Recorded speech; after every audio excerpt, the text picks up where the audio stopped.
श्री कैकेयी माता, हमको ऐसा लगता है कि उनसे बड़ा सन्यास धर्म परायण कोई दूसरा व्यक्तित्व दिखता नहीं है। क्योंकि आचार्यों का, श्री शंकराचार्य, श्री रामानुजाचार्य, श्री रामानंदाचार्य प्रभृति समस्त आचार्यों का मत है त्रिविध ईषणाओं का त्याग ही सन्यास है। निर्विरोध रूप से सबने ऐष्णात्रय त्यागो सन्यासा माना है। तो ऐसी स्थिति में कैकेयी माता के संबंध में हम विचार करें, वे अच्छी प्रकार से जानती थी कि मेरा पुत्र भरत श्री राम जी का कितना अनन्य है। वो जानती हैं भरत जी के स्वभाव को।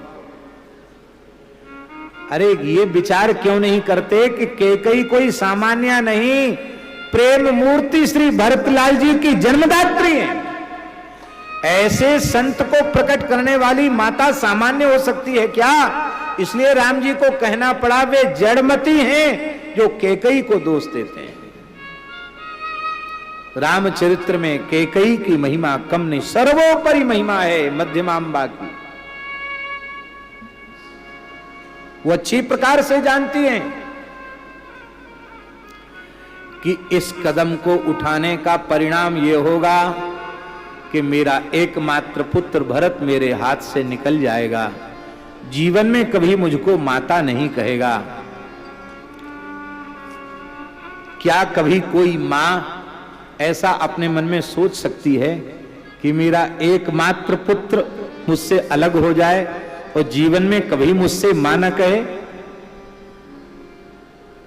आप विचार कर सकते हैं, भरत जी जब महारानी कैकेयी कह के संबोधित करते होंगे तो कैकेयी के ऊपर क्या बीतती होगी? मेरा पुत्र मुझसे ऐसे कह रहा है, महारानी कह रहा है।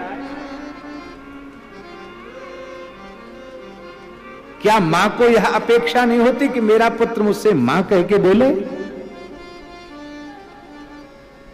वो जानती है कि मैं पुत्रवती होते हुए भी और अपने एकमात्र पुत्र से हाथ धो बैठूंगी ऐसा करने पर, लेकिन फिर भी श्री राम की प्रसन्नता के लिए, श्री राम के सुख के लिए और श्री राम के चरित्र को लोकाभिराम चरित्र बनाने के लिए कैकेयी माता पुत्रेष्णा का त्याग करती हैं। ये पुत्रेष्णा का त्याग है। भरत जी ने जीवन भर मां नहीं कहा और वे यह भी जानती हैं कि मेरे वरदान मांगने पर भी भरत राज सिंहासन स्वप्न में भी स्वीकार करने वाले नहीं है। तो पुत्र मेरे हाथ से चला जाएगा, धन भी मेरे हाथ में नहीं लगेगा, अयोध्या की राज्यश्री भी मुझे प्राप्त होने वाली नहीं है।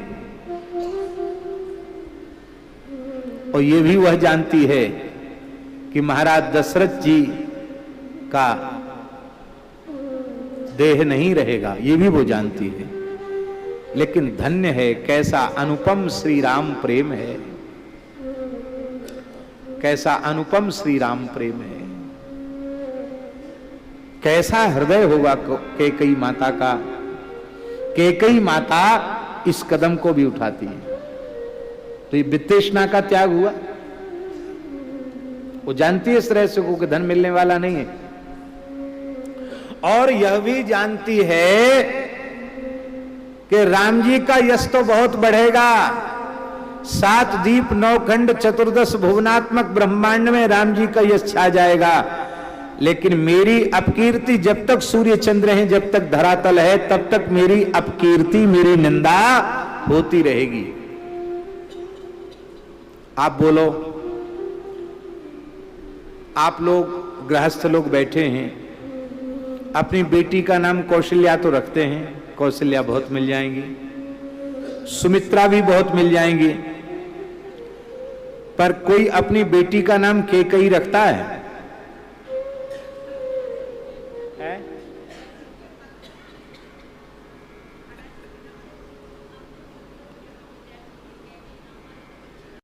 वाह वाह वाह, धन्य है।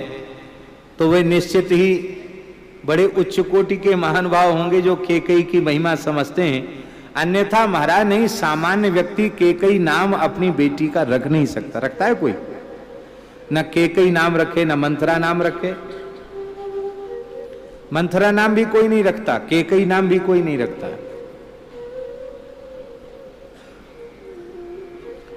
मेरी इतनी अपकीर्ति होगी, मेरी इतनी निंदा होगी, मेरे पति मुझे त्याग देंगे, मेरा पुत्र मुझे त्याग देगा, सारी अयोध्या धिक्कारेगी मुझे, सब जगह मेरी निंदा होगी, लेकिन होने दो मेरी निंदा, मेरे राम का यश ब्रह्मांड में तो छा जाएगा। इस लोकेशना का त्याग श्री कैकेयी माता ने किया। इसलिए हमको लगता उनके जैसी महात्मा और कौन होगी, वो सर्वोपरि महात्मा है। और राम जी वो कहते हैं कि मोते अधिक संत कर लेखा, इसलिए कौशल्या के महल में प्रणाम करने पीछे जाते हैं, सबसे पहले कैकेयी माता के महल में उनको प्रणाम करने जाते हैं। वो केवल मां के रूप में नहीं, एक महान संत के रूप में कैकेयी को देखते हैं।